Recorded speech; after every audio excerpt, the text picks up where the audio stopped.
Un peu lourde, peut-être esthétiquement légèrement discutable, oui la R1300 RS n'est pas parfaite et aujourd'hui je vais vous donner ses 3 défauts principaux. Premier défaut de cette machine à mon sens, c'est son poids, c'est pas la moto la plus légère du monde. Sur une R1300 RS, on est sur une bécane qui n'est pas la plus légère, on est à 245 kg, soit 6 de plus que la R1300R que j'avais déjà eu l'occasion de tester et en effet même si cette machine se manie extrêmement bien dès qu'on a passé les 5-10 km/h, notamment grâce à un centrage des masses du moteur qui est excellent, et ben dans les manœuvres à basse vitesse ou à l'arrêt, on le sent, et puis quand il va falloir enfiler des cols de montagne, ce sera pas forcément la plus agile. Pour ça, une petite SMCR, ça marchera un peu mieux.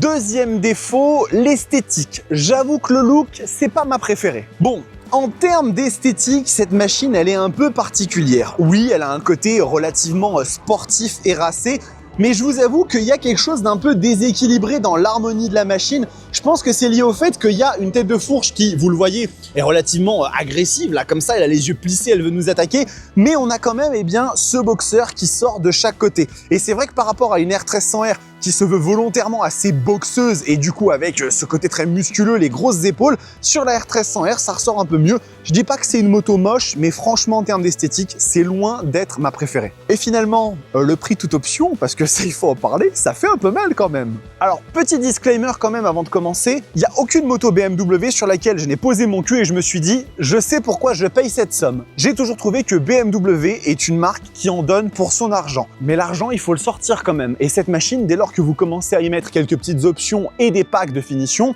comme c'est le cas sur cette version performance, eh ben on atteint très vite les 24-25 000 euros.